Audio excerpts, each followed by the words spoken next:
This page is the front cover of Total N64 magazine. It boasts a free Nintendo's Greatest Hits music CD. Main features include Hybrid Heaven, an E3 special report covering Perfect Dark, Donkey Kong 64, and Resident Evil 64, and a review of Star Wars Episode 1 Racer. There's also a Boyzone section dedicated to Game Boy Color content. Finally, there is mention of a fantastic offer of money-off joypads for all readers. The next page is a full-page advert for an interactive cheats and tips hotline. It covers N64, PSX, PC, and Game Boy games. You can get cheats and tips from the Cheatmaster by calling a premium rate number, or fax back cheats and tips newsletters with the Cheat Mistress. There's also a competition hotline to win various prizes. Games listed for cheats include Zelda, GoldenEye, and Turok. This page is the editorial page of the magazine. It includes a message from the editor, Simon Phillips, along with staff listings and contact information. Simon talks about going to E3, and how the magazine's E3 coverage is arriving late due to its importance. He mentions the magazine will cover unannounced games, such as Ridge Racer 64 and Eternal Darkness, and there will be quality in-game music, and gives a shout-out to his lady for blowing up his amplifier. The staff listing includes Simon Phillips, editor; Adam Ski Oxford, sub-editor; John Sons Baby Oil Austin, reviews editor; Lee Cocky Charisma Barras, staff writer; Lee Cocky Charisma Barras, staff writer; Paul in the Stocks, Desiree, Corrington C. Razisti by St. Miss, Widiwari publisher; Mark Ashford, financial director, Corrington C. Razisti, Widiwari publisher; Mark Ashford, financial director, Corrington C. Razisti Razatan. The Norsk thanks are given to Project K, Department 1, John Murphy at Konami, Women with Mustaches, Bob Cox for letting him out to play Cherries, Quadruple Port, and R.I. page, Oliver Reed. The next page is the contents page for issue 28, June 1999 of the magazine. It features a large image promoting Hybrid Heaven, Konami's new game, with an exclusive banner. They've been playing it to death and reckon it's smart, so they tell you to check out their exclusive feature. The contents are broken down into Insight, Reviews, and Regulars. Insight includes a list of games like Perfect Dark, Donkey Kong Country 64, Jet Force Gemini, Shadowman, Armorines, Project Dolphin, WWF Attitude, and Resident Evil 2. The review section includes Star Wars, Episode 1 Racer, Mystical Ninja 2, Bottom of the Ninth, Pokémon Snap, Charlie's Blast Territory, Blades of Steel, Rampage 2, and Super Bowling. Regulars include the usual suspects: Critical Mass, Interaction, The Burning Issue, Right On Bowling, Subs and Back Issues, The Tips Index, and Boyzone, which is devoted to Nintendo's Game Boy Color. This page is the contents of the magazine, focusing on the E3 event and the games they've played. Insight is exclusively dedicated to the first E3, featuring Perfect Dark, Jet Force Gemini, and Donkey Kong 64. The page highlights Star Wars, Episode 1 Racer, calling it the fastest thing on no wheels, Beetle Adventure Racing, and Vigilante 8, suggesting it can arouse dormant violent tendencies. Also featured are Grown Men Dribbling, which is likely a basketball game, and Big Shiny Balls, which looks to be about bowling. Other games and sections on the page include Paparazzi Horror, Struck Off, New York in Ruins, and a logo for Rapide Publishing. The next page is the cover for Hybrid Heaven, billing it as a Konami Game of the Year contender, mentioning aliens, conspiracy, magic, and abduction. It features character art and screenshots from the game. Borington Highway. This page features Hybrid Heaven, a Konami game, described as a promising title of 1999, not a typical PlayStation game. It touches upon the plot involving aliens, and mentions the game's depth, comparing it to a complex album. It describes the gameplay as initially boring but strangely addictive, involving exploration, power-ups, turn-based battles, and monster chases. The page also makes humorous comments, like even aliens fall for the old swapping shampoo for superglue trick. There are screenshots of gameplay, showcasing the game's environments and characters. The next page is an article on Hybrid Heaven, referring to it as a Hybrid Heaven feature. It begins with a look at the cutscenes and plot involving aliens, the President, and characters like John Slater and Mr. Diaz. The reviewer humorously comments on the game's quirks, like Diaz stumbling into a gay disco. The writer expresses confidence in the game's potential, despite unfinished graphics and awkward controls, comparing it to classics like Banjo-Kazooie, Mario 64, Castlevania, Zelda, and GoldenEye, whilst highlighting Hybrid Heaven's blend of genres, calling it an action-adventure with strategy elements, like Zelda, Castlevania and Final Fantasy V2. The page includes various screenshots from the game. Warits. This page continues the Hybrid Heaven feature. The reviewer jokes about running away from a huge, evil, Gaijin-esque alien, imagining it wants to eat you, not just steal your wallet.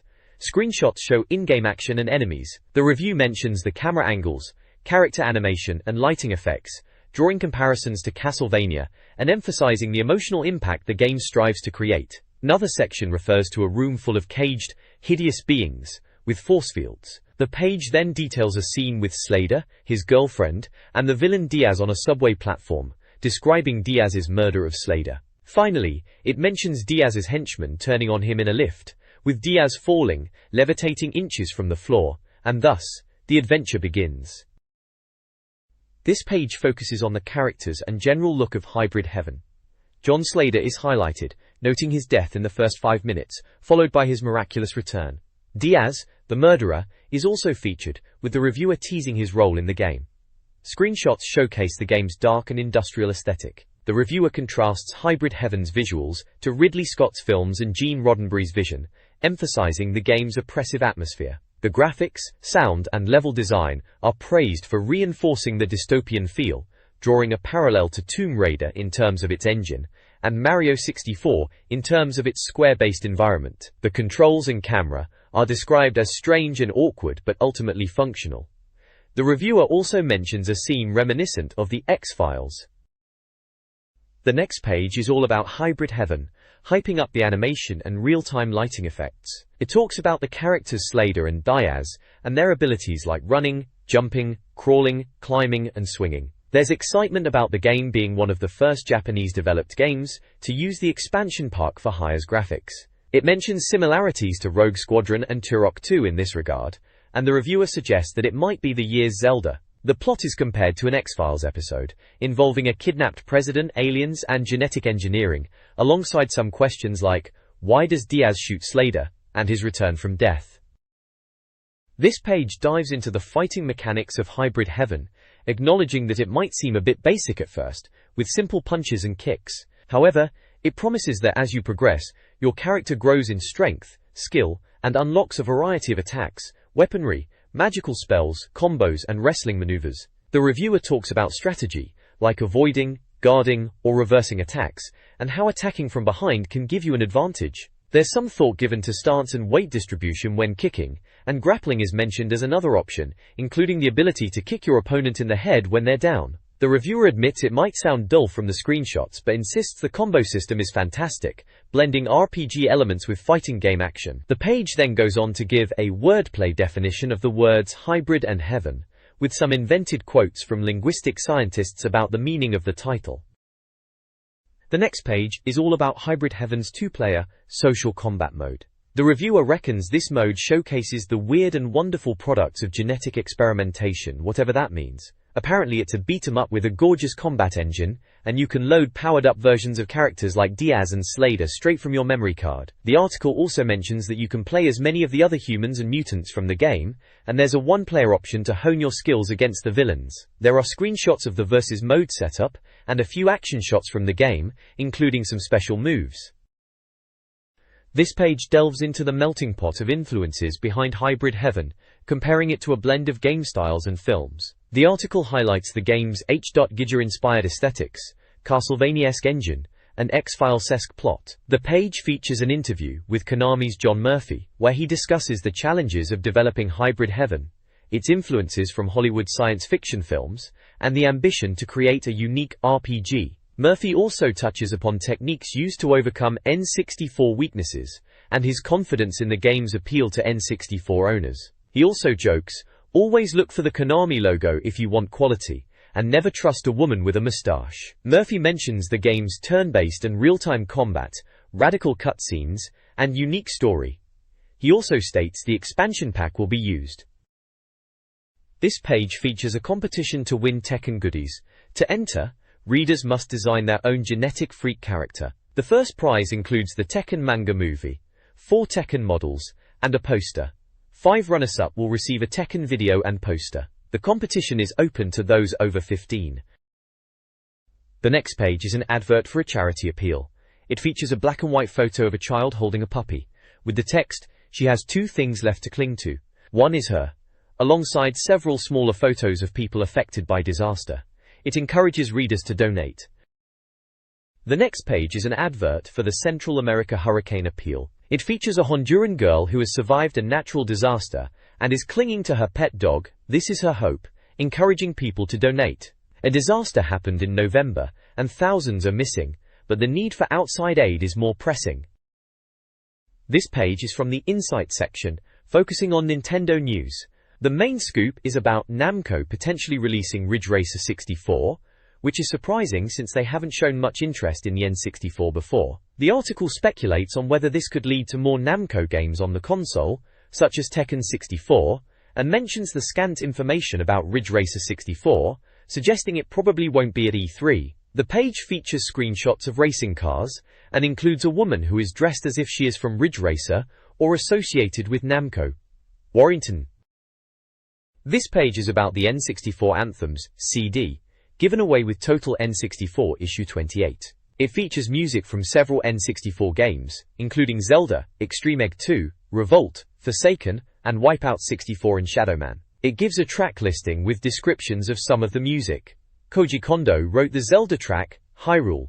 Revolt features music by various underground artists, tracks from Forsaken which were remixed by top artists, and Extreme G2 has drum and bass music from Retrospect. The Wipeout 64 soundtrack is composed by PC Music, with the Shadowman soundtrack by Tim Haywood. The page concludes with track information and copyright details.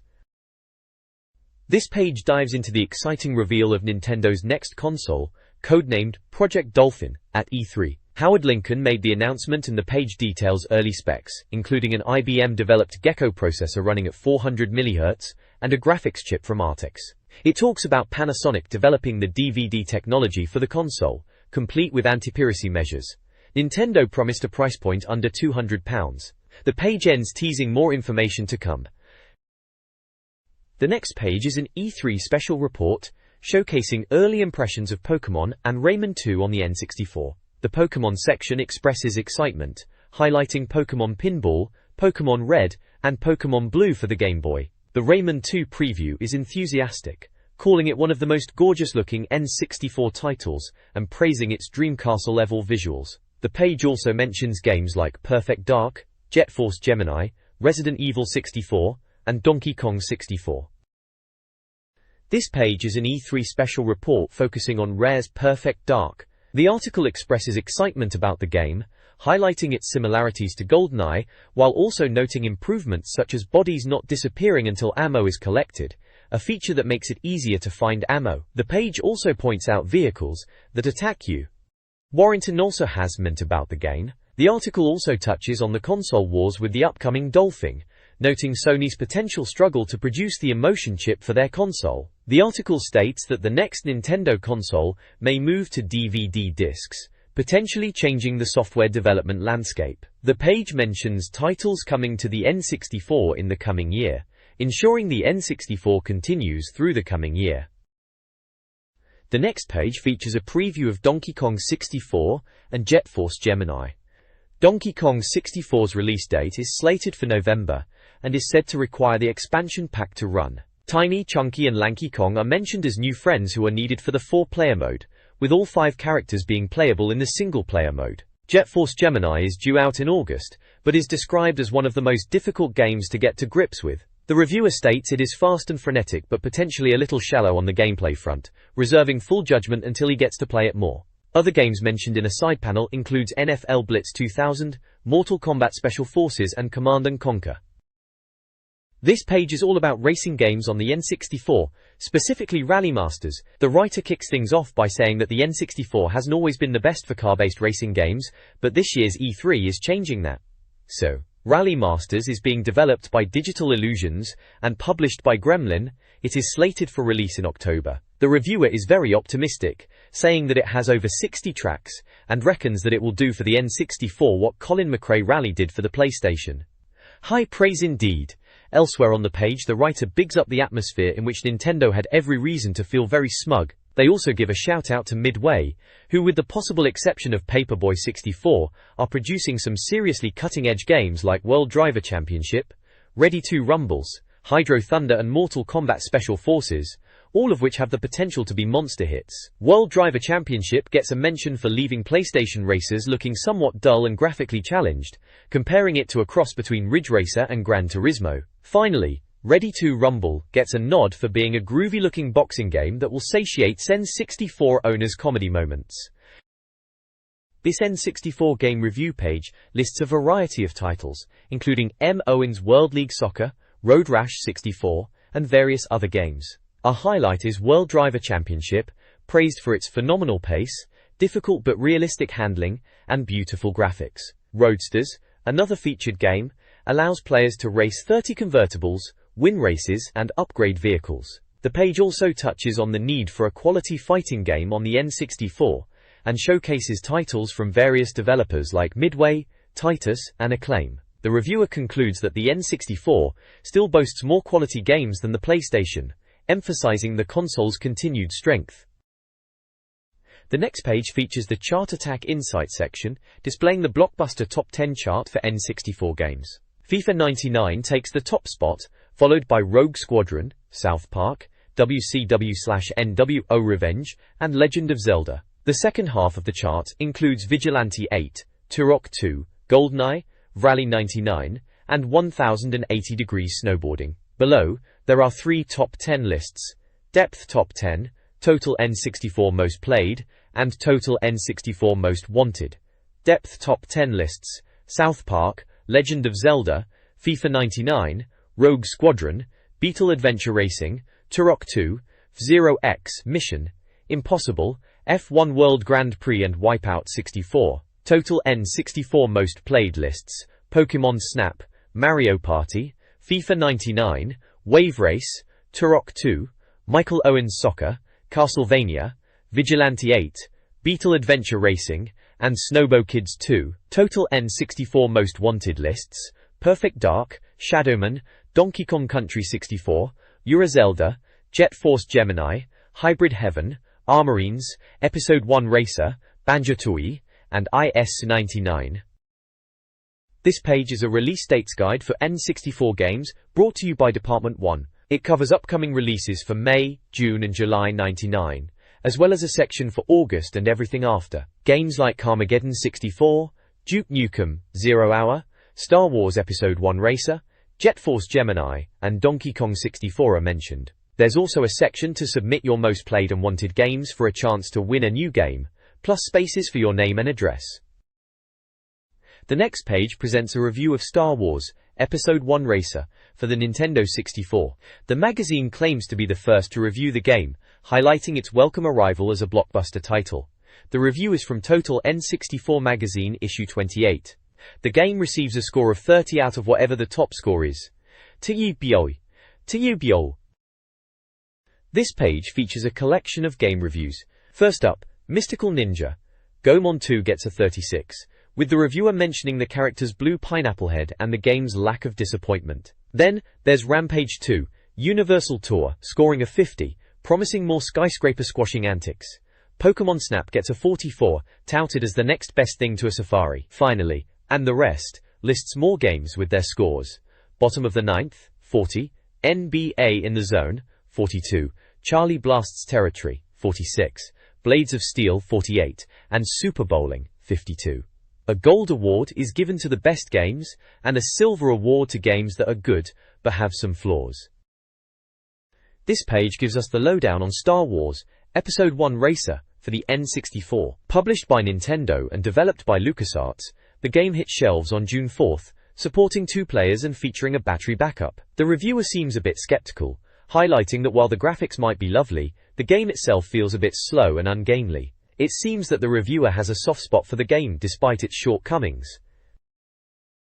The next page is all about Star Wars Episode 1 Racer, giving a New Year's resolution angle, which is weird considering it was released in June. The reviewer does praise the use of the expansion pack for improved graphics, comparing them favorably to Rogue Squadron. There's a section called Character Assassination, which takes a humorous look at the racers, pointing out Dud Bolt's above-average acceleration but poor handling, Anakin Skywalker's great handling but poor acceleration, and EB Endicott's slow turns but good acceleration and handling. They also comment on the anti-gravity tunnels, saying they blow away those in F-Zero X.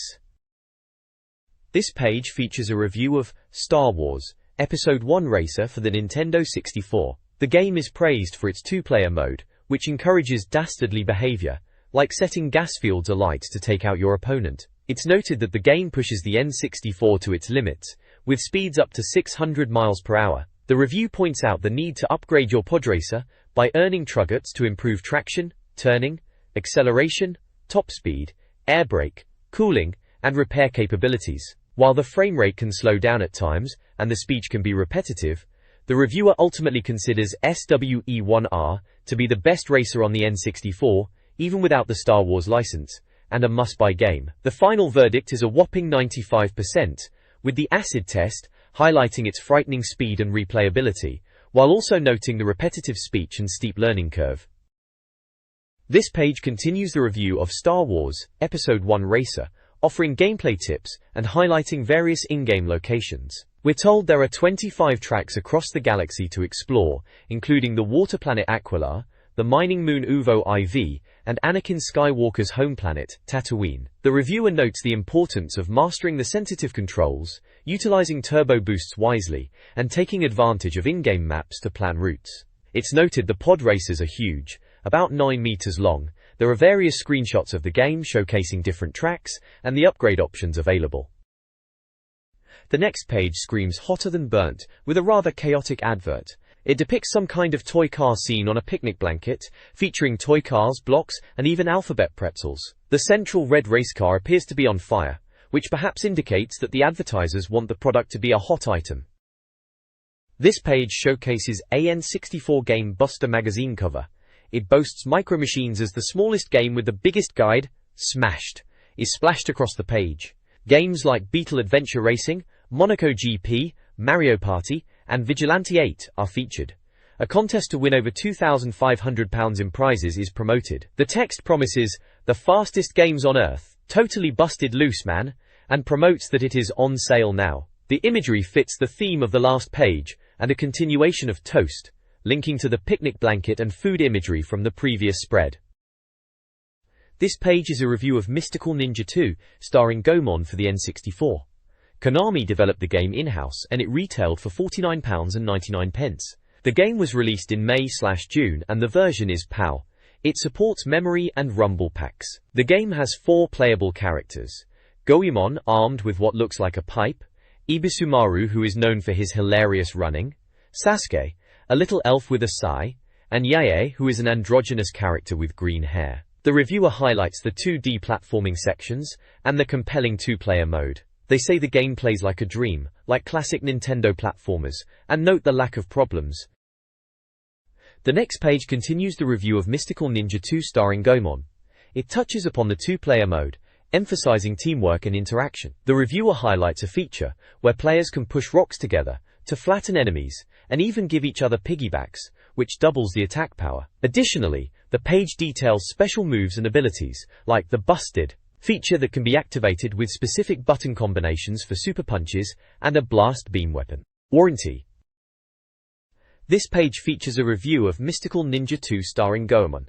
The reviewer starts with the fun powder plot, describing the game's storyline as bonkers. The game is set in Japanese villages, where you can explore, make friends, and do good deeds. A multiplayer mode is highlighted as great fun, with fat Japanese blokes giving each other piggybacks.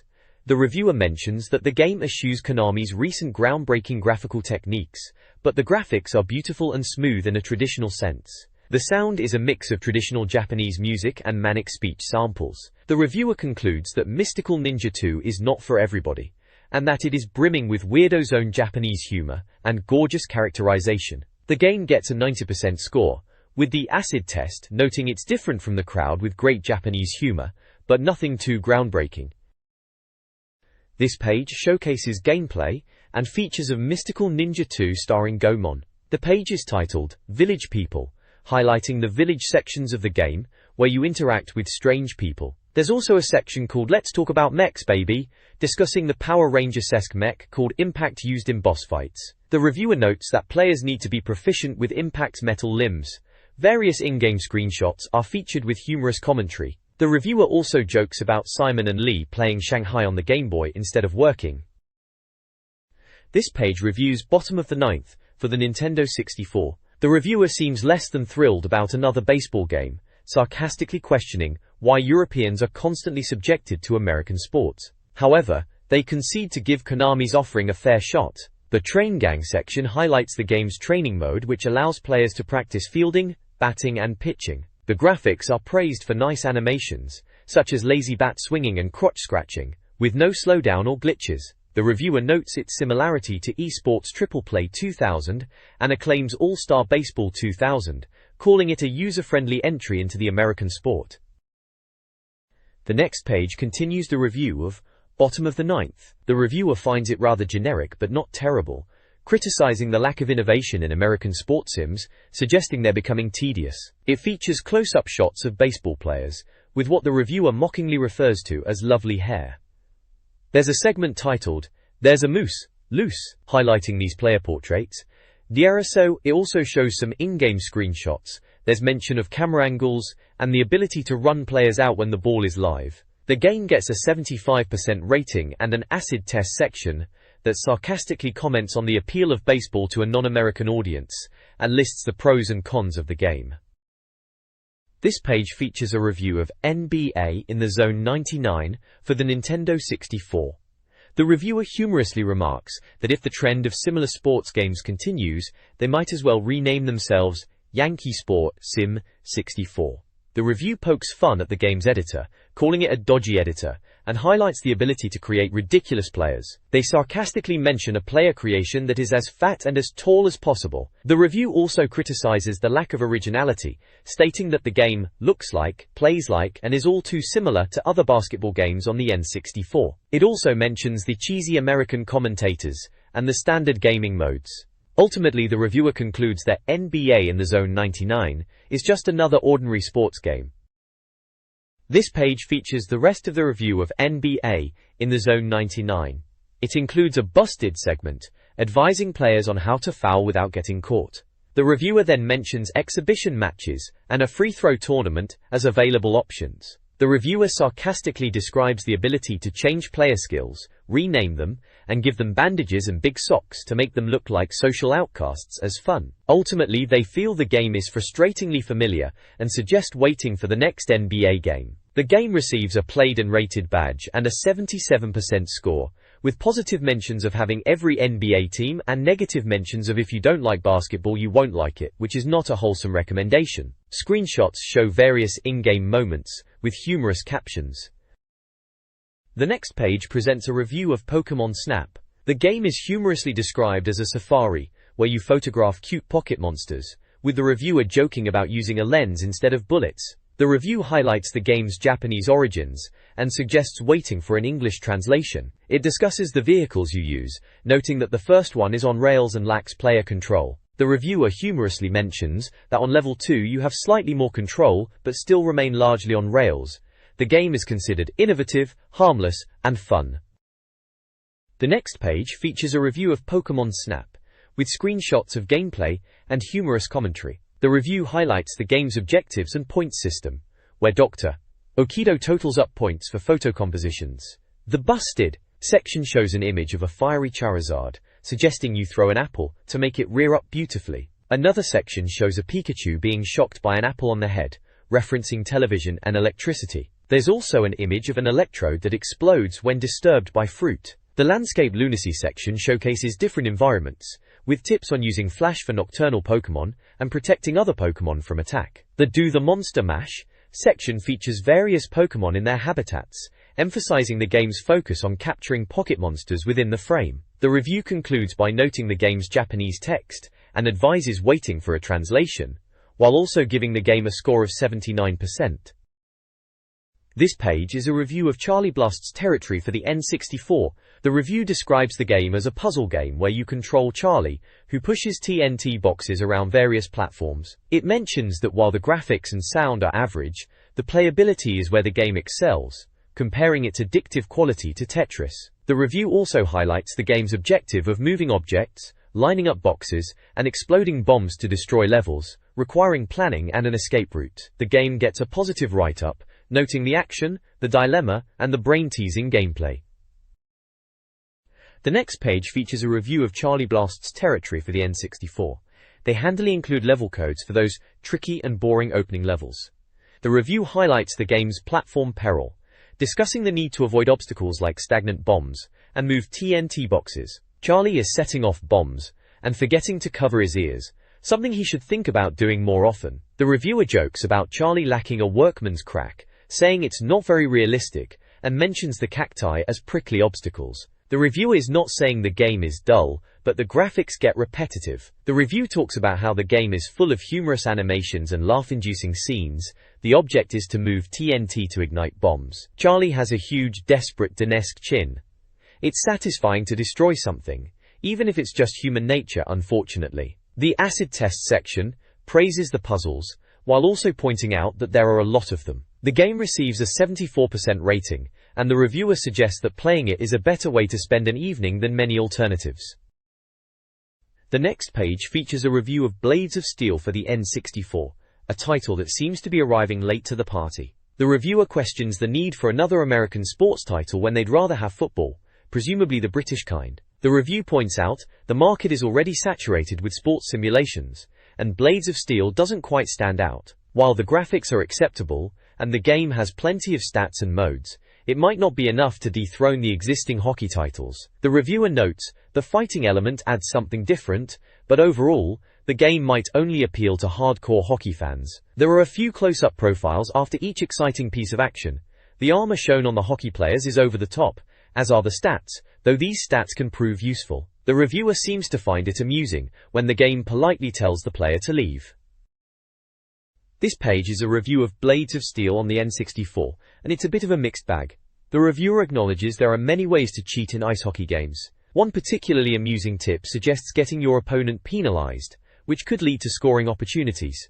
The gameplay seems a bit disjointed with frequent stoppages. The reviewer jokes about using a helmet to avoid injury from rogue hockey sticks. The reviewer highlights the choreographed ice skating, and a penalty system known as It's in the Bin, where players are sent to cool off for their misdeeds. The referee is humorously referred to as Mr. Bandy, and the reviewer wonders if his perpetually bent legs are the result of constant pucking with the players. Overall, Blades of Steel gets a 77% rating. The acid test reveals that it includes everything a hockey fan desires, but its appeal is limited by being, well, ice hockey.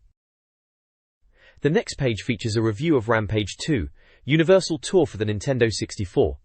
The game promises hairy beasts and even hairier stars. It revisits the 1980s arcade classic with updated graphics, which are considered its redeeming feature. The gameplay itself, however, is seen as cumbersome and boring. The review highlights the original game's premise of demolishing cities with giant monsters, including a wolf-type creature, a Godzilla-like lizard, and a large ape reminiscent of King Kong. The reviewer states that rescuing George, Lizzie, and Ralph is a key element. Despite its revamped appearance, Rampage 2, Universal Tour is ultimately deemed a disappointment by the reviewer. This page reviews Rampage 2, Universal Tour.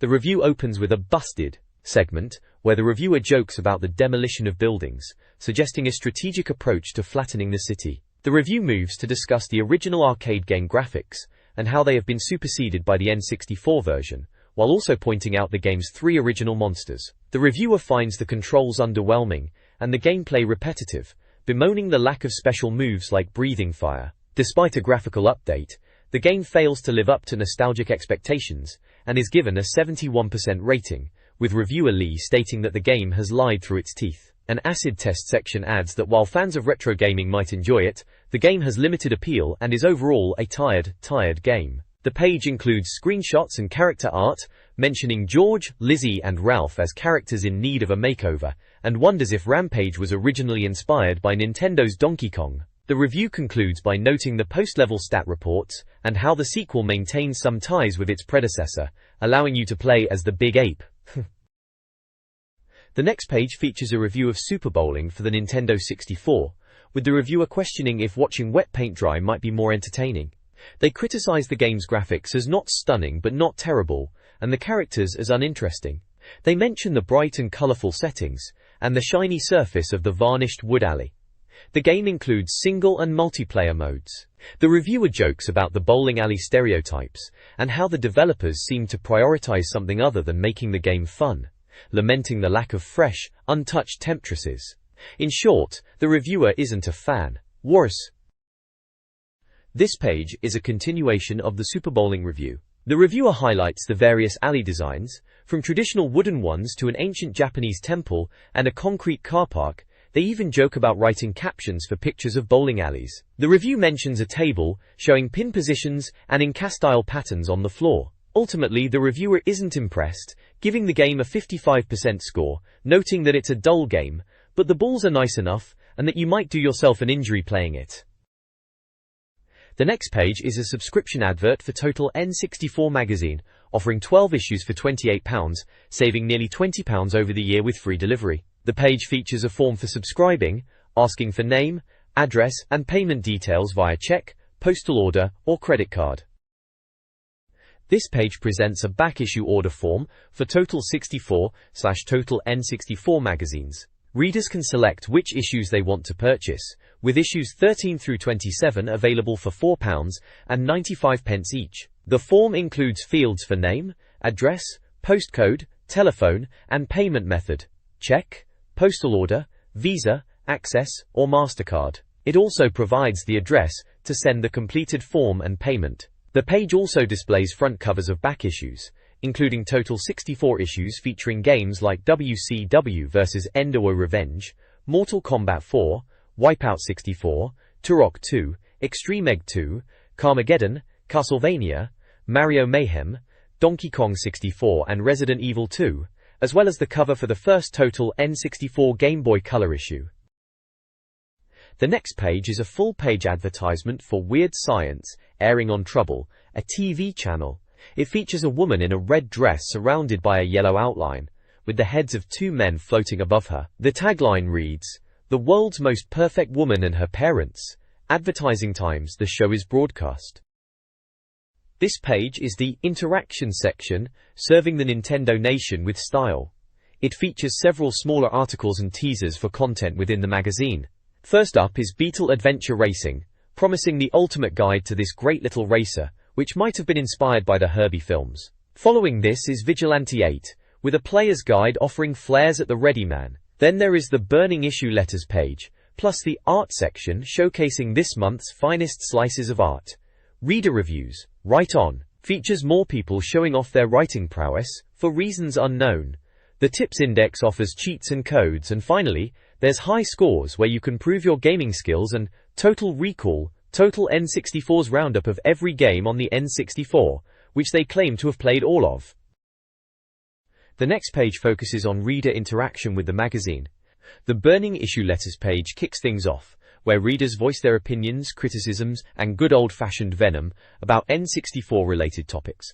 One letter writer, a lifelong Nintendo fan, bemoans the industry's shift towards prioritizing trendy consoles like PlayStation over Nintendo's quality and hardware technology. He sees the PlayStation's popularity as a superficial trend, akin to wearing fluorescent socks in the 80s. Another reader expresses disappointment with official Nintendo accessories, arguing that third-party options offer better value. This reader feels they're primarily paying for the Nintendo brand name. This month GameStar is giving away a N64 steering wheel for the star letter, and 6 Tremor packs with 1 MB memory for runners-up. Get writing for free stuff. This page features the Burning Issue Letters section. One reader defends the N64, asserting it's still in its prime and the PlayStation's popularity is overrated. They praise legendary Nintendo characters, and question why pros ignore the N64's superior software. Another reader critiques the industry's sensationalization of violent PlayStation games like GTA and Resident Evil, suggesting controversy fuels the PlayStation's sales. They question Nintendo's lack of similar attention-grabbing tactics, There is also an In the Can section with short reader quotes about the N64 and Star Wars games. The next page jumps straight into the questions and answers section. One chap is torn between buying GoldenEye and Zelda, while another wants to know when Superman is coming out, and why Nintendo can't match Metal Gear Solid. There's also a query about a South Park sequel, and the mystery behind GoldenEye's appeal. TN64 magazine's response to the first query is quite humorous. They said GoldenEye and Zelda are both great games, but considerably different and should be in the reader's collection anyway, as well as a cheeky remark about missing out on other games if he waits. Also, the rumor of Konami working on Metal Gear 64 is mentioned, so we shall see. Then there's a reader who, at 32, feels a bit ancient for still loving the N64, and wonders why there aren't more adult-themed games on the system. He also muses about horse racing games, his lottery winnings, and a conspiracy theory involving LaToya and Michael Jackson. TN64 magazine tells him to get down the pub with his mates and enjoy life, and jokes that maybe he spends too much time playing video games. This page is the Fire Art interaction page, showcasing fan art submitted by young gamers. The top prize is an official N64 pad, jolt packs, extender cables and keychains. Featured drawings include Pig Kong, Zelda, Yoshi's Story, and various Nintendo characters from the game Daria Kaku. Artists range in age from 8 to 16 and hail from places like Cookstown, Northern Ireland, Rockford, USA, and Leeds. The page encourages readers to send in their artwork to a specified address. Ruisku. The next page is the reader reviews section, where gamers share their opinions on 64 titles. First up is F1 World Grand Prix, praised for its authenticity and handling, earning a 90% score from Kevin Denton in Cardiff. Then there's Starshot, reviewed by Rodney Blacksmith from Kent, who acknowledges its difficulty in camera issues but still finds it fun, giving it an 84%. The page also features a call to action, inviting readers to submit their own reviews for a chance to see their name in print and win prizes. They're even suggesting that you, the reader, might be able to do a better job of reviewing games than the magazine staff themselves. This page is a cheat code bonanza. Busted! Screams the headline, followed by cheats for Micro Machines 64 Turbo, Rampage 2, Universal Tour, and Lode Runner 3D. For Micro Machines 64 Turbo, there's a whole host of tricks, including transforming into objects, a behind-the-car view, high bounces, turbo mode, slow CPU races, debug mode, instant win, camera angle adjustments, CPU car control, car destruction, and camera zooming. Rampage 2, Universal Tour, gives you the codes to play as Ralph, George, Lizzie, and Mayukas, with an alternate Mayukas that's apparently maxed out on stats. Finally, Lode Runner 3D offers a level select code, which promises to unlock all the worlds if entered correctly. It's all cracked it, according to the light bulb icon. The next page is overflowing with cheat codes and tips for a trio of N64 titles. We're talking Super Smash Bros., Beetle Adventure Racing, and Gex, Enter the Gecko. For Super Smash Bros., it's all about unlocking hidden characters and features. You'll learn how to get the item switch option, unlock the Mushroom Kingdom stage, and find Gymnus, Luigi, Captain Falcon, and Jigglypuff. Beetle Adventure Racing has shortcuts and crates to unlock. There's a fast start tip, location for the Daisy Crate, underground shortcut advice, and a way to unlock the cheat menu. Finally, for Gex, Enter the Gecko, there's a guide to reaching the Titanic level, plus a super password for all remotes with 99 lives, and status passwords for opened gates. The next page presents cheats for 3 and 64 games, Snowbow Kids 2, Charlie Blast's Territory, and Twisted Edge Extreme Snowboarding. Snowbow Kids 2 cheats include unlocking all characters, tracks, and snowboards with a button code at the title screen, as well as how to unlock Mr. Penguin, Damien, and Mr. Dog as playable characters.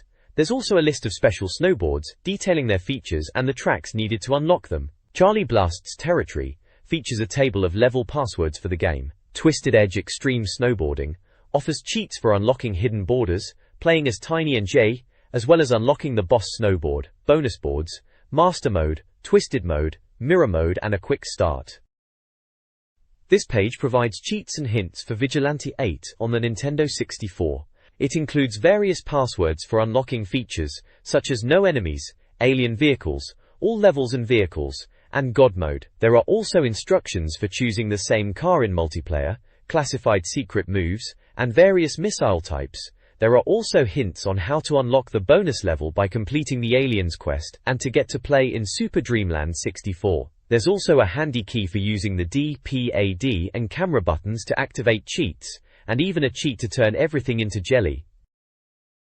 The next page is a full-page advert for Madeira games, stocking us and Japanese games for N64, PSX, Sega and Dreamcast, and they sell everything. They also boast pre-orders are taken, and they will have them first. They also claim their prices cannot be beaten and list import games for PSX and the N64, with modifications and accessories too. The following page is a full-page advert for Project Sekeyeye, who specialize in mail-order import video games and accessories.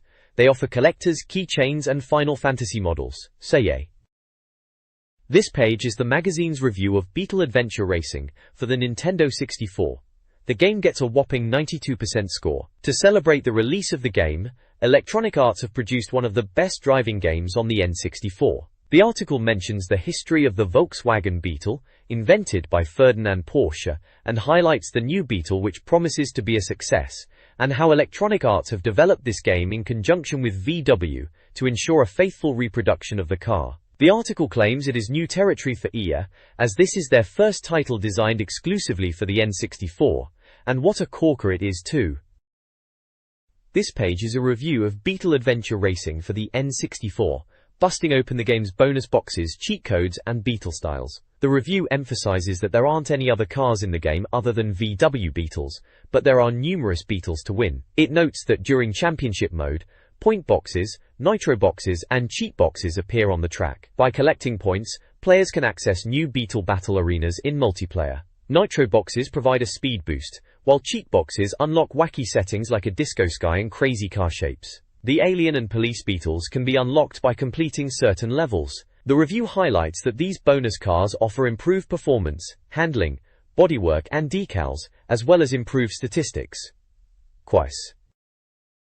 The next page features a track map for Coventry Cove in Beetle Adventure Racing, indicating box locations and alternative routes numbered according to their variation from the original course. A yellow Beetle with the number 8 is pictured above the map. The description of Coventry Cove highlights the British countryside setting, including sites like a harbourside town, a disused mineshaft, and an abandoned church. This page provides alternative routes and cheat box locations for the Coventry Cove track in Beetle Adventure Racing. Each route is numbered and accompanied by a screenshot showing the green Beetle car on that path, followed by a brief description of how to find the alternative routes and the rewards it offers like bonus boxes and nitro boosts. For example, one portside describes taking a window on the left in the village to collect a 5 crate and other boxes. 7 Grassy Slope advises veering left after the tunnel to collect 17 points and a nitro boost. The page also lists 3 cheat box locations with instructions on how to find them, such as driving through a gap in the wall, or heading to the left of the standing stones. The page also has a paragraph that states, when overtaking opponents it can be beneficial to give them a quick nudge in the door, which slows them down long enough for you to take the lead. The next page illustrates the Mount Mayhem track in Beetle Adventure Racing, highlighting alternative routes and locations on the course. The map is numbered from start to finish, and includes images of the racing action. There's also a blurb about the track promising icy slopes, leaps of faith, and a UFO locked away in a glacier, plus a crowd to cheer you on.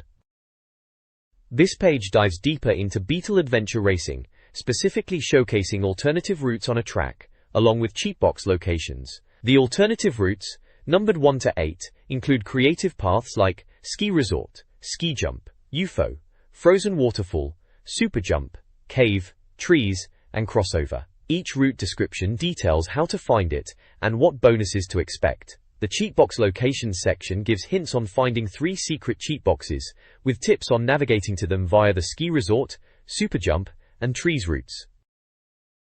The next page illustrates the Inferno Isle track from Beetle Adventure Racing.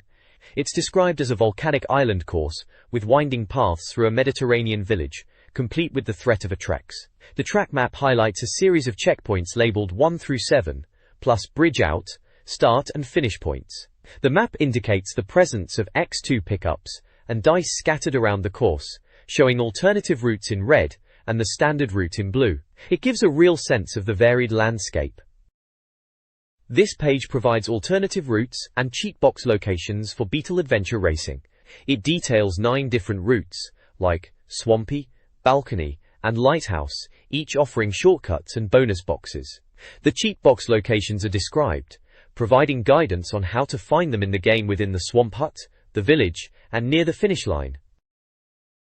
The next page shows a top-down view of the Sunset Sands track from Beetle Adventure Racing, complete with numbered checkpoints from 1 to 8. The start and finish lines are clearly marked with little pictures highlighting areas like the inside of a temple. There are also notes near each section showing how to achieve bonuses like X2 and X4. Lastly, a short paragraph describes the course as an adventure through ancient tombs and temples, joking about seeing Lara Croft. This page provides alternative routes in Beetle Adventure Racing, illustrated with in-game screenshots and descriptions. It covers 8 different shortcuts or bonus areas within the game, each detailed with instructions on how to execute them, including location of nitro boxes and collectible bonuses. The routes are named descriptively, like Canyon Jump, Collapsing Pillars, and Rocky Pass to give players a heads up on what to expect. The page also lists the locations for 2 cheat boxes, which are hidden areas where players can find bonus items, by giving instructions on how to locate them within the game's environments. The next page is a track map for Beetle Adventure Racing's Metro Madness course. It shows an overhead view of the course, marked with key points like the start and finish lines, shortcut locations named 1 to 9, under-track section and nitro pickups locations. In-game screenshots of the track are also included to give a visual reference. The red and blue lines show the possible routes through the track and the different junctions. This page details alternative routes in Beetle Adventure Racing. It provides visual guides with screenshots for 9 shortcuts located throughout the Metro Madness track as labeled on the previous page. Each shortcut is described with instructions on how to find them and collect bonus boxes. The first shortcut is U-turn, and others include Leap of Faith, Race the Train, At the Pictures, Roman Palace, Hotel Casino, Storm Drains, Dockside, and Multi-Story. The next page displays a map of the Metro Madness track from Beetle Adventure Racing. It points out various locations like the start, finish, and numbered checkpoints from 1 to 7. There are also labeled spots like 6 and In Tree to guide players through the course. It highlights the winding blue and red routes, as well as Wicked Woods, described as one of the most beautiful tracks ever seen in a driving game, where you wind your way through a sinister wood, haunted mansion, trippy pumpkins, and fire-breathing dragon. This page dives into Beetle Adventure Racing, picking up right where the last page left off, with a detailed look at cheat box locations and alternative routes. There's a breakdown of where to find cheat boxes 1 through 3, giving specific instructions on how to snag them, from train stations to shopping arcades and dock areas. Then it goes on to the alternative routes, detailing paths like the treehouse, top of the castle, and the river jump, plus spooky cellars and even dragon caves. Each route gets a mini-guide with steps on how to find the 10 boxes or other goodies hidden along the way. The next page is the Busted Vigilante 8 Players Guide, a bold claim there magazine. The main image features characters from the game posing on a tricked-out car. There's a total N64 review score of 85%. A blurb about the game mentions its PlayStation origins and the release of an improved N64 version, boasting better graphics and 4-player mode, which they believe makes shooting and driving at the same time super fun. The next page delves deep into the world of Vigilante 8 with a comprehensive player's guide. It kicks off with a section titled The Weapons, listing various armaments like the Bullseye rockets, Bruiser cannon, Roadkill mines, Interceptor missiles, and the Skyhammer mortar, each with its specific commands and cost. There's also a section on whammies, combining weapons for extra damage. The right side is dedicated to pickups, detailing the effects of items like Green Diamond, Shield, Spanner, Energy Boost, Mines, Rockets, Missiles, Cannons, Mortars, and the ever-mysterious Mystery Crate. The page promises to help players navigate the game with elusive secret moves, cheats, and top tips, ensuring everyone has a fighting chance in this high-speed shooting action. It's a thorough breakdown of how to wreak havoc, Vigilante 8 style. The next page showcases the characters of Vigilante 8. It features both the Vigilantes and the Coyotes, offering a rundown of each character, their driving style, catchphrases, special moves, and a brief description. On the Vigilantes side, we have characters like Chassis Blue in her 67 Rattler, Slick Clyde in the 70 Clydesdale, Sheila in the 69 Jefferson, and John Torque in the 74 Strider. For the Coyotes, we have the villainous Sidburn in his 69 Manta, Beeswax in the 70 Stag pickup, Molo in the 66 school bus, Boogie in the 76 Leprechaun, E the Alien in the 64 Luxo Saucer, Dave in the 70 Van, Convoy in the 72 Moth Truck, Loki in the 73 Glen 4x4, and Houston 3 in the 75 Palomino. It looks like this page is designed to help players choose their favorites based on their playstyle. Joss. This page is all about Vigilante 8-2 ND Offense Quest Mode tips. It gives advice for playing as both a Vigilante and a Coyote. The page includes a map of the oil fields level, with a key explaining the different color-coded weapon and power-up locations. It also has tips for shooting steel balls, shooting oil pipes, and finding pickups on top of the oil tanks. Plus, it offers a reminder about using the double press technique on the accelerator for getting up steep banks. Seems like a handy guide for getting the upper hand in quest mode. The next page continues with Vigilante 8, Second Offense Tips and Tricks, this time focusing on the levels Aircraft Graveyard and Ghost Town. The Aircraft Graveyard section highlights the dangers of planes taking off and landing, the opportunity to collect items on the wings of planes behind the hangars, and how driving between the towers connected by wires triggers plane bombing. Ghost Town has tips for finding a whirlwind in the lower part of the level, collapsing the train bridge to damage nearby enemies, and checking the crates and buildings for weapons. There's also a mention of a sign that reveals a donut-shaped area when destroyed. This page focuses on strategies and tips for the levels Hoover Dam and Valley Farms in Vigilante 8, Second Offense. For Hoover Dam, the page points out a lever on a bridge that activates an electrical current in the water channels and holes on either side that launch you out, usually with a power-up. As for Valley Farms, shooting the windmills will cause the blades to damage enemies nearby, and shooting the trailers next to the red barns creates a ramp to collect power-ups from the upper floors. The next page continues with strategies for Vigilante 8, Second Offense, this time diving into the levels Casino City and Canyonlands. For Casino City, the advice is to destroy the petrol stations and use their roofs as ramps to grab power-ups, and to use the airship to reach items on top of buildings if you survive long enough. You can also wait for the airship to land, drive up the ramp, and take control of it, though other players are likely to knock you out of the sky quickly. In Canyonlands, players can shoot boulders to make them roll and cause damage to opponents. The small brick maze contains a warp to the other side of the canyon, and destroying the bridges can trap players, making them easier to attack. This page from Total 64 magazine continues with Vigilante 8, Second Offense Strategies, focusing on the level Ski Lodge and Secret Base. For Ski Lodge, shooting 3 of the biggest trees will cause a small avalanche. Players can shoot open the doors at either end of the ski lift, and wait for a lift to appear, driving in to start riding it. If under fire, players can exit by pressing a puya. The lower levels have edges that can be used as ramps for jumps to collect floating power-ups. The Secret Base level features laser turrets that can be destroyed, but players should watch out for their fire. Shooting the yellow steps leading up to the stealth bombers will cause them to take off, damaging anyone in their path, including cars driving behind them. This page details secrets and cheats for Vigilante 8, Second Offense. It gives tips for the Sand Factory and Super Dreamland 64 levels, like rocket jumping off sand piles and shooting mushrooms, and explains how to unlock characters and levels by completing quest mode with specific characters. There's also a machine gun trick involving setting autofire to Z. Cheat codes for unlocking cars, invincibility, level select and more are listed, providing a handy shortcut for players looking to get the most out of the game. This page previews the next issue of Total N64 magazine.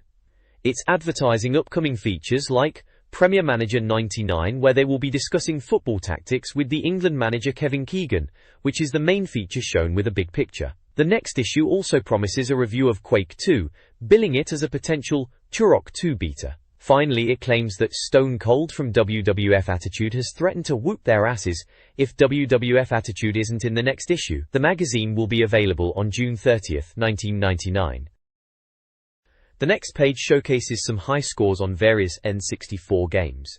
For 1080 Degrees Snowboarding, it lists best scores on levels like Airmake, Crystal Lake, Golden Forest, Dragon Cave, Half Pipe, Crystal Peak, Mountain Village and Deadly Fall. Next up is GoldenEye 007, with best times on levels like Dam, Facility, Runway, Surface, Bunker, Silo, Frigate, Statue, Archives, Streets, Depot, Train, Jungle, Control, Cavern, Cradle, Aztec Complex, and Egyptian Temple. Lastly, it's Diddy Kong Racing, where it has UK race records for Ancient Lake, Fossil Canyon, Hot Top Volcano, Jungle Falls, Walrus Cove, Crescent Island, Windmill Plains, and Dark Moon Caverns. This page continues the high score theme, but this time it's all about Snowboard Kids and Mario Kart 64. We've got scores for Snowboard Kids Rookie Mountain, Big Snowman, Sunset Rock, Night Highway, Grass Valley, Dizzyland, Ninjaland, Quicksand Valley, and Silver Mountain. For Mario Kart 64, it shows best times for various tracks, like Luigi Raceway, Moo Moo Farm, Koopa Troopa Beach, Kalimari Desert, Toad's Turnpike, Frappe Snowland, Choco Mountain, Mario Raceway, Wario Stadium, Sherbet Land, Royal Raceway, Bowser Castle, DK Jungle Parkway, Yoshi Valley, and Rainbow Road. It lists UK race records, UK lap records, US race records, and US lap records. It's a proper leaderboard showdown. This page switches gears to focus on different racing games. We've got CEF1 Grand Prix, showcasing Glenn McCourten's best times on tracks from Britain to Canada. Then it's on to Wipeout 64, with records for courses like Hughes Bridge and Velocitar, featuring names like Rick Jones and Paul Stocks. And lastly, Vrally 99 Edition gets some love, covering events in Indonesia, Safari, Corsica, New Zealand, the French Alps and Sweden, mentioning drivers like Harold Hill, Daz Kemp, Martin Green and Paul Stocks. It is a high-score showdown across multiple racing games. The next page is a challenge for IS98, encouraging players to beat Lee's score. It also features high-score charts for F-Zero X, with John Hunter and Morten Tronstad dominating the leaderboards across Jack Cup, King Cup, Queen Cup, and Joker Cup tracks. Lilat Wars scores are listed with Rob Pearce, Patrick Pfeffer, Harold Hill, Tim Cleaver, Daz Kemp, Aaron Taylor, Dimitri Jarazraj, Andrew Robson, and Greg Ignatenko all getting a shout-out. Martin Green receives a star prize for his rally performance, with Daz Kemp, Rick Jones, Harold Hill, and Joe Kelly as runners-up. The page encourages players to send in their high scores. Pilly.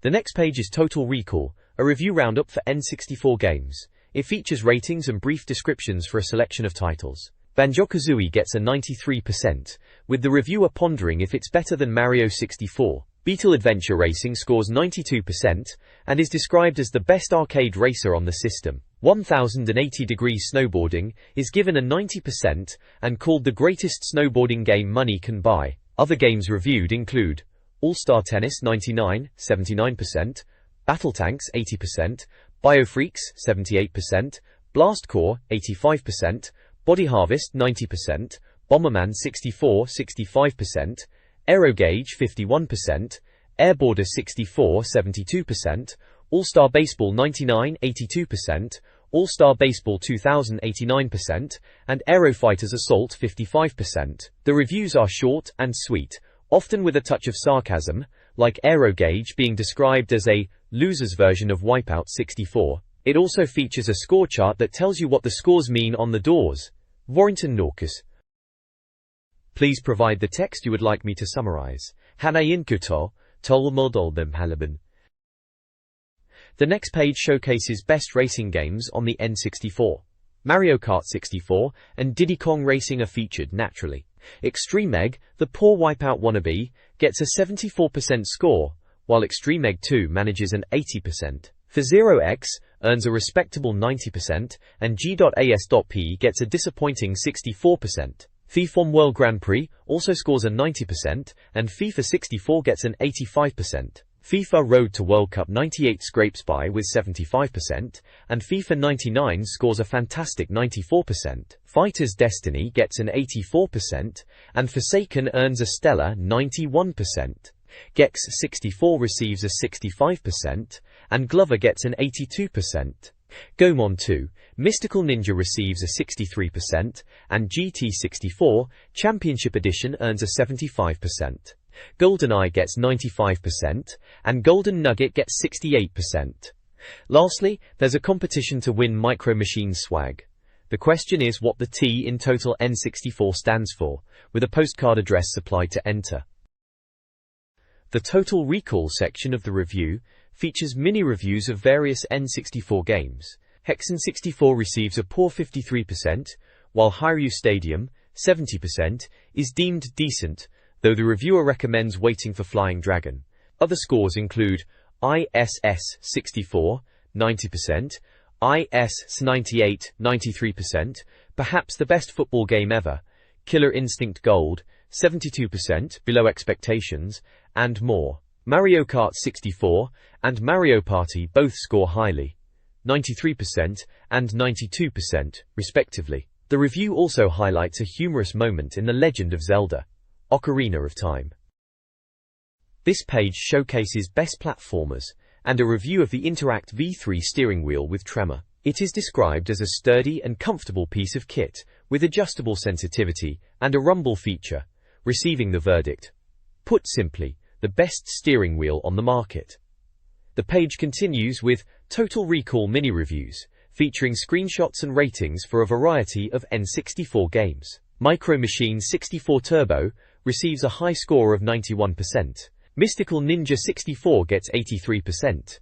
Nagano Winter Olympics gets 70%. And NASCAR 99 gets 63%. Mike Piazza's Strike Zone fares poorly with 32%, while Mischief Makers earns a 69%. Mission Impossible scores 65%, and MK Mythologies receives a low 19%. Mortal Kombat Trilogy scores 60%, while Mortal Kombat 4 manages a respectable 86%. MRC Racing receives a middling 75%. Several basketball games are also reviewed, including NBA Courtside, 84%, NBA Hangtime, 74%, NBA Jam, 99-71%, NBA Live, 99-79%, and NBA Pro, 98-80%. Finally, NFL Blitz scores 87%, and NFL Quarterback Club, 98 scores 85%. The next page features a Best Puzzlers section, showcasing Silicon Valley, Weetrix, Tsunami, Bust-A-Move 3, and Tetrisphere. Then, it transitions into mini-reviews of various N64 games. NFL Quarterback Club, 99 scores 89%, while Off-Road Challenge gets a low 29%. Pilot Wings 64 receives a 90% score.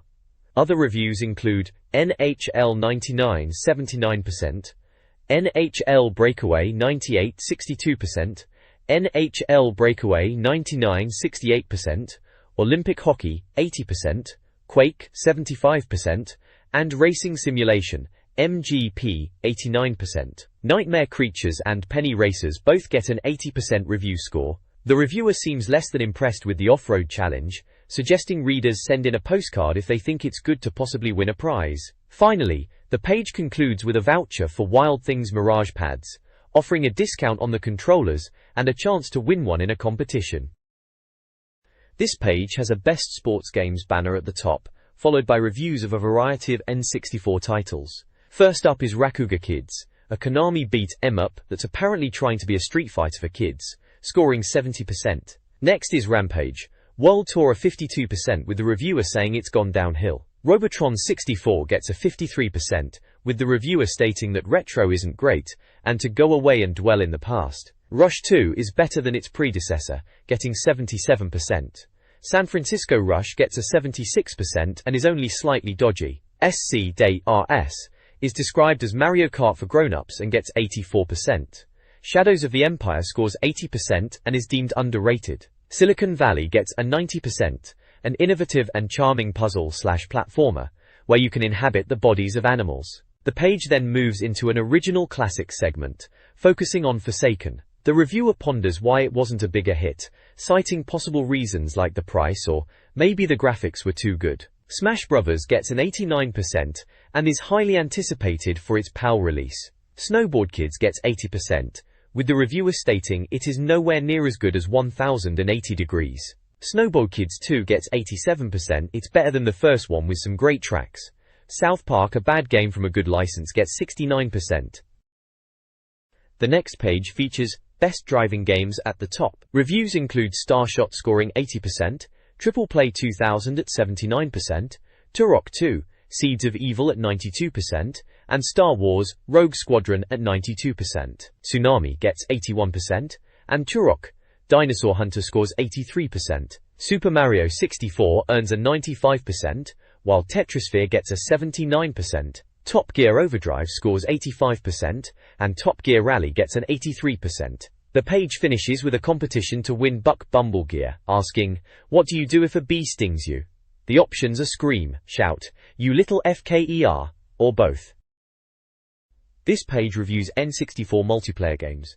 Reviews are mixed, with some games like Twisted Edge and WCW Nitro receiving poor scores. Highlights include Zelda, Ocarina of Time, 95%, WCW vs. NWO, Revenge, 91%, and Wipeout 64, 93%.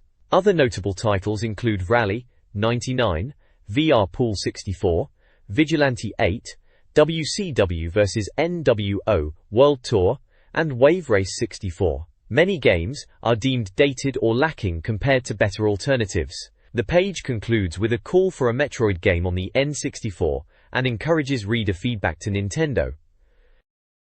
This page is the first of a Game Boy Color minimag from Total N64 magazine, and it's called Boyzone.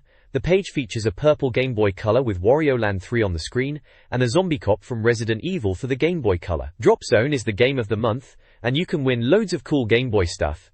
The Boyzone star rating graces only the Game Boy games of the highest caliber. This page is another Boyzone news page from Total N64, with a focus on Game Boy Color games. Resident Evil is coming to the Game Boy Color, following the original game's path.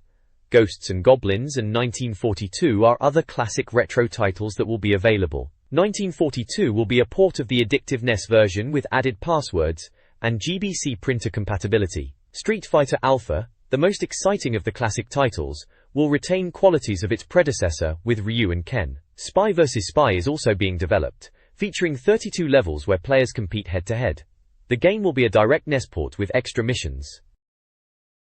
The next page in Boyzone News features Conker's Pocket Tales for the Game Boy Color, where Conker has to rescue his friend Berry. It promises at least 20 hours of gameplay. Then there's the Chessmaster, a portable version of chess for the GBC. There's also a competition to win a Game Boy Color, with copies of Frogger, Centipede and Breakout. The question is, a centipede has, and the answer options are A. Hairy Armpits, B. 100-Leg Century, Visions of Grandeur.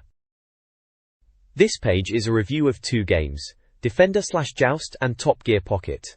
The reviewer isn't a fan of retro games in general, but Defender still holds up. They never liked Joust though, but acknowledge its dedicated fan base.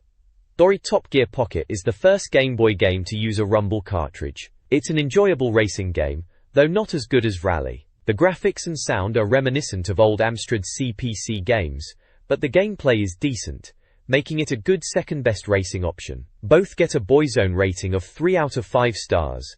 Baya. The next page features a couple of Game Boy Color reviews.